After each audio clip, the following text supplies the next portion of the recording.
Going to your marketing thesis, because this is really what's defined Brewdog in the eye of the consumer. In the eye of someone like me that doesn't honestly drink beer, but knows about the brand and considers it to be a famous brand and watched it on LinkedIn and social media over the years build its sort of acclaim.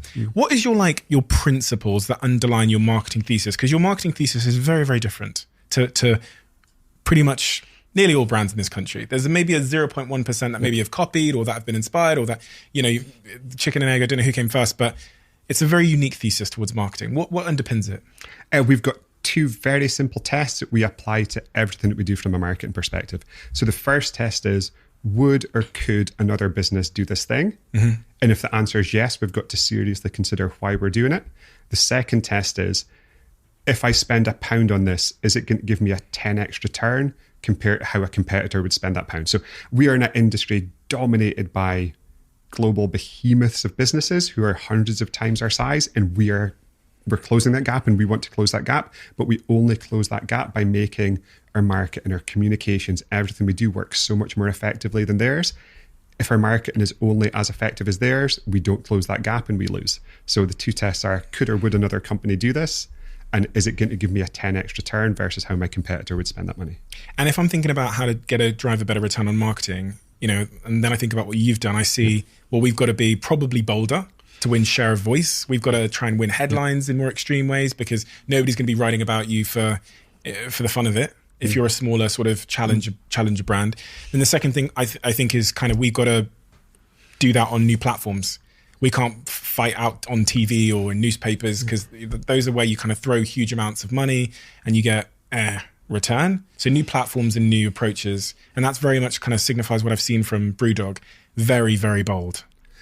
Very bold and intentionally bold, and especially bold in our early years when we had no budget whatsoever. So the challenge was, how can we get our name out there with no money at all? So we had to do things that were intentionally provocative, that were on the edge, and sometimes we can cross that edge as well. But that enabled us to get our name, our message, our business out there with no budget at all. So we have driven a tank through the streets of London. We've thrown taxidermy cats out of a helicopter over the Bank of England. We've put Vladimir Putin in the front of a beer label. So we've done a lot of things, low budget, high impact, but we've tried to make it that everything we do ties back and is underpinned by what we're passionate about. So there has to be a connection there. So does this reinforce what we believe in, what we're trying to do as a company? Because otherwise it's just hollow and it's fake and it's false. So how does this reinforce the kind of core beliefs that drive this business, which is try to build an alternative business and a huge passion for fantastic beer? One of the more extreme things, I saw the Vladimir thing. What else have I seen? I think, to be fair, I think I've seen it all,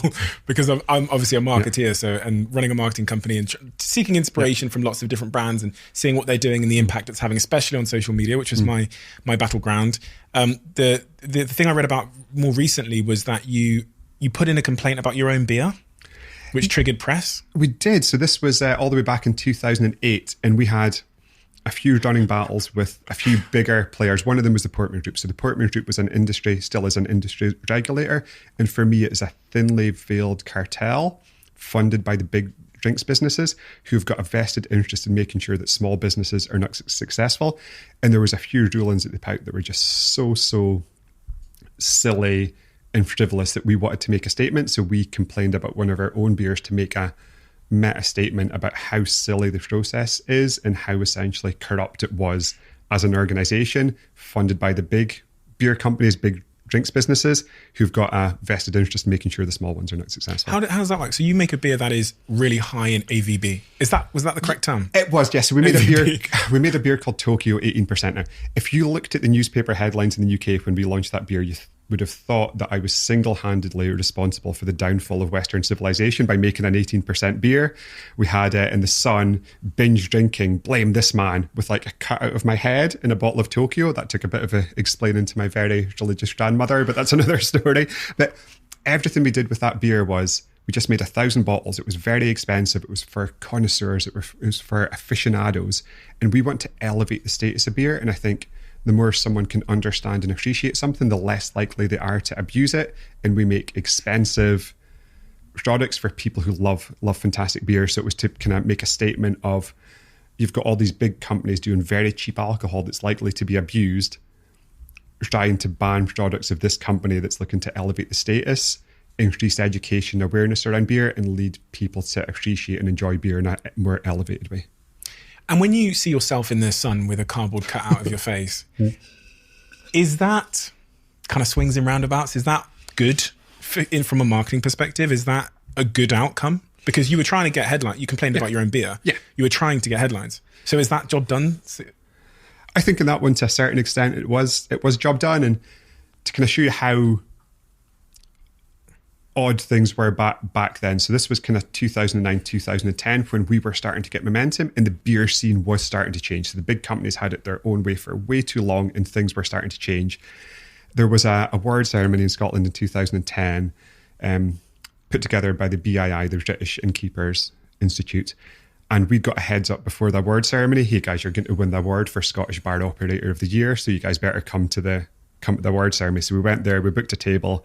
They were just about to announce it. I was like halfway up to the stage to get the award and they announced a different company. I was like, okay. But then the other company didn't want to take the award because our name was engraved on the trophy. It's like, well, we don't want it. So the next day I spoke to the person that organized the award ceremony. I was like, what happened? Like, you told us we were going to win. And he was like, well, Diageo, one of the world's biggest drinks companies, they were the main sponsor. They told me 5 minutes before we were due to give it to you, if they gave it to you guys, they was going to pull all future sponsorship. You're joking. So we felt we didn't have an option. So we put this online. It blew up. It was trending on Twitter globally that day. Diageo issued us a formal apology about the whole thing. That apology was in kind of broadcast news, but it just showed back then how the dynamic in the beer industry was changing and how the big beer companies and big drinks companies were acting towards that change, of which the Portman Group was one manifestation of it. Did you take that personally? I took that as a sign that we're doing the right thing. So I think unless other businesses are copying you or trying to knock you, then you're not doing well enough. So unless you're doing something that's worthy of people copying it, and like a lot of people moan, oh, I'm being copied. It's like, unless you're being copied, you need to up your game and you need to do better. Unless your competitors are trying to knock you down, you're not enough of a threat to your competition. So I took that as a sign that we're on the right track. We're doing the right thing. Let's keep going. The other extreme marketing thing that I saw, which was when I first read it, I thought this is fucking hilarious, is the Elvis estate tried to copyright infringe you for calling your US beer, which I think is your most popular US beer. It is Elvis Juice. Elvis Juice. Yeah. They sent you a copyright statement, just sort of like basically a notice that you're violating the copyright. Yes. And you responded with some Elvis rhyme. We did. And on the LinkedIn post that I saw, it said you changed your name to Elvis. Yeah. Then the BBC come out and say that didn't happen. Yeah. What is the truth in this one? What did you change your name to Elvis? Yeah, we did. And just to go kind of back in the story, so Elvis sent, not Elvis himself, Elvis's estate sent us a letter saying we couldn't use the name Elvis in a beer. And if we did, we had to pay them a license fee for every can, case and bottle of beer that we sold. So what myself and Martin did, we changed our names to Elvis and we sent them a letter back saying that they couldn't use our name on their music and they had to pay us a license fee for every time they played one of Elvis's songs. Got a huge amount of publicity at the time. We were both Elvis for a few weeks. Then we changed our names back. So the BBC attacked us on that, as they have on many things. However, the BBC misunderstood the Scottish procedure for changing a name. So they said we didn't change your name by deed poll. That's not a Scottish thing. In Scotland, you need an official declaration to change your name, which we did. So what's that? Just signing a piece of paper? You sign an official declaration piece of paper and that counts as a name change in Scotland. And you don't even have to send it to anybody? Don't have to send it to anyone in Scotland. So we met the Scottish requirements, which is what we said we did. But yeah, my grandmother was very unhappy and she insisted I change my name back to James. Brewdog's marketing has been so bold and it's been so standout. And in terms of how hard in terms of the return on every dollar you've spent, it seems to have been a pretty astounding return per dollar spent, because you've done these like big viral activations. A lot of them are like parodies, or they're like taking the piss out of big corporations, or they're sticking it to the man in various ways, or going at the incumbents in the industry. Some of them, though, that even the example you gave there of they're complaining about your own beer with the Portman Group. Yeah. Obviously, the complaint wasn't real. Yeah, because it was you. Because it was me. What is the line between like truth in when you're doing these stunts and virality and untruth for you? And where do you play Are you willing to do something that is, from a marketing perspective, that is not necessarily true, like complain about your own beer, if you believe it will help reach the outcome, which is to stick it to the Portman Group? Yeah, well, I think with that one, it wasn't necessarily untrue, because afterwards we said we made this complaint. So it was us who disclosed the fact that we made the complaint. So you were triggered, okay. And we disclosed that to just show how ridiculous the system was. So if we hadn't said it was us that complained about it, then I would accept that was being a bit dishonest. But the fact that we came out and we said, hey, the system fundamentally doesn't work, and we wanted to expose that by making this complaint, was what we intended to do there. When we first started talking about marketing, one of the things you said was we made a lot of mistakes. Yeah. Took things too far. Yeah. What did you take too far? In hindsight now that you're a big global brand and everyone is, looking back at all the steps when you weren't so big. Yeah. I think the mistakes that we've made in marketing is when we've tried to do something which is on the edge or which is controversial, which needs explaining. So if you look at the thing in its totality, then it is potentially a positive thing. But if you only see a snapshot of it, then your takeaway from that could be negative. So I think a lot of the mistakes that we made from a marketing perspective, and we did some amazing things, but we did make some mistakes, was when we got too clever with the concept and the intention behind it, which was genuine, got lost. So a famous example of one of the mistakes that we made in marketing, for International Women's Day, we wanted to highlight the gender pay gap. This was a project that was put together by some of the fantastic women we've got in our business, and we made a beer called Pink IPA that we was get to sell 21% cheaper to women to highlight the gender pay gap, which was something that we felt passionate about. And then the proceeds from sale of that beer went to charities which help women and women's pay in the workplace and these kind of things. But then what happened was people just saw Pink IPA, and it looked like the beer itself was a parody of products which market themselves towards women, but then it just looked like another product that marketed itself toward women. And if anyone dug into it and understood, okay, this is to highlight the gender pay gap and they're doing some good with the money and there's a genuine cause, people just saw the Pink IPA, they saw the image and came to the conclusion that we're just doing the thing that we were going to fight against.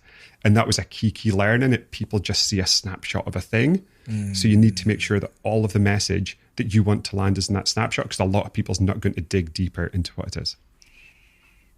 What I got from that was that you've got to create a marketing campaign where the context is sort of can't be separated. Can't be separated, exactly. Because it will be separated if it can be. Exactly, 100%. Yeah.